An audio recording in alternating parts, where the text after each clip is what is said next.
Ọjọ́ Ajé tí í ṣe ọjọ́ Monday ọ̀sẹ̀ tí a wà nínú ẹ̀ yìí, ó ní gbogbo àwọn gómìnà apá òkè ọya èyí tí wọ́n ń pè ní the Northern State Governors Forum NSGF ni wọ́n ṣe ìpàdé pàtàkì ní ìlú Àbújá tó sì jẹ́ wípé ohun kan tí wọ́n fi ẹnu kò sí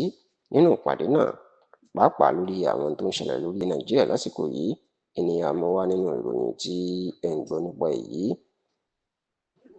Ìlú Àbújá ní ìpàdé náà ló ti wáyé lọ́gbọ̀njọ́ oṣù kẹta ọdún tá a wà, the 30th of March 2026. Bẹ́ẹ̀ ló jẹ́ pé alága àwọn gómìnà ilẹ̀ Haúsá gómìnà Muhammadu Yahaya ti ìpínlẹ̀ Gombe ni ó ṣe atọ́kùn àti alákòóso ìpàdé tí ó wáyé náà, èyí tí ọ̀pọ̀ àwọn gómìnà ilẹ̀ Haúsá tí wọ́n wà ní ìkàlẹ̀ lórí ẹ̀. Lásìkò ìpàdé náà ni wọ́n ti jíròrò lórí ètò ààbò lórílẹ̀‐èdè Nàìjíríà, èyí tí ó ti ń mẹ́hẹ̀ kọjá sísọ lẹ́nu ọjọ́ mẹ́ta yìí, ṣùgbọ́n tí wọ́n jẹ́ kó di mọ̀ wípé ìyàtọ̀ tí ń wà àti pé nǹkan yàtọ̀ dáadáa. Àwọn gómìnà wọn jẹ́ kó di mọ̀ pé nígbà táwọn ṣe ìpàdé gbẹ̀yìn ní oṣù kejìlá ọdún tó kọjá, wọ́n ní àwọn mọ̀ bí ètò ààbò bó ṣe rí ní ilẹ̀ Haúsá nítorí pé ètò ààbò ó burú kọjá sísọ, ṣùgbọ́n wọ́n ní lásìkò yìí nínú oṣù kẹta táwọn wà yìí, wọ́n ní ìyàtọ̀ ó ti wà dáadáa, bó tiẹ̀ jẹ́ pé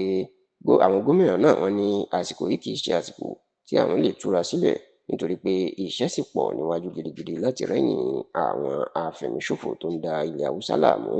Àwọn gómìnà náà wọ́n á tún fẹnu kò pé nínú ìpàdé táwọn ṣe lọ́dún tó kọjá ni làwọn ti ní àwọn yóò dá owó kan sílẹ̀ táwọn yóò máa dá ní oṣooṣù láti rí sí ètò ààbò ilẹ̀ Haúsá, èyí tí wọ́n ń pè ní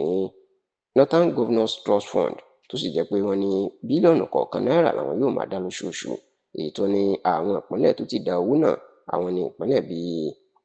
Nasarawa, Gombe, Borno, Kebbi àti Kaduna, tí gbogbo àwọn ìpínlẹ̀ tí ó jẹ́ bíi 14 state tó kù tí wọ́n sì ti dá owó wọn. Bákan náà ni gbogbo àwọn gómìnà ilẹ̀ Haúsá yìí ni wọ́n kan sáárá sí ààrẹ Bọ́lá Ahmed Tinubu lórí ìdásílẹ̀ ọlọ́pàá ìpínlẹ̀ state police tí ó fẹ́ dá sílẹ̀. Àwọn gómìnà náà ní àwọn fi ọwọ́ sí gbogbo ìdásílẹ̀ ọlọ́pàá ìpínlẹ̀ nítorí pé yóò wà lára tó tún lè yanjú ìṣòro ètò ààbò orílẹ̀-èdè Nàìjíríà. Bákan náà ni àwọn gómìnà tó wá jẹ́ kó di mọ̀ pé ní ọdún tó kọjá ni àwọn jíròrò wípé kí ìpínlẹ̀ kọ̀ọ̀kan ní Haúsá kó dá 500 mílíọ̀nù náírà 500 million naira láwọn fi kọ́ ilé ẹgbẹ́ tí yóò wúrí ní ìlú Àbújá fún gbogbo àwọn gómìnà ilẹ̀ Haúsá, tó sì ní àwọn panupọ̀ pé 100 mílíọ̀nù náírà 100 million làwọn yóò dá fún oṣù 5 láti oṣù kejìlá ọdún tó kọjá sí oṣù kẹrin ọdún tí a wà nínú ẹ̀ yìí, ṣùgbọ́n tó tún ní gbogbo ìpínlẹ̀ kan ló ti rí owó ọ̀hún dá.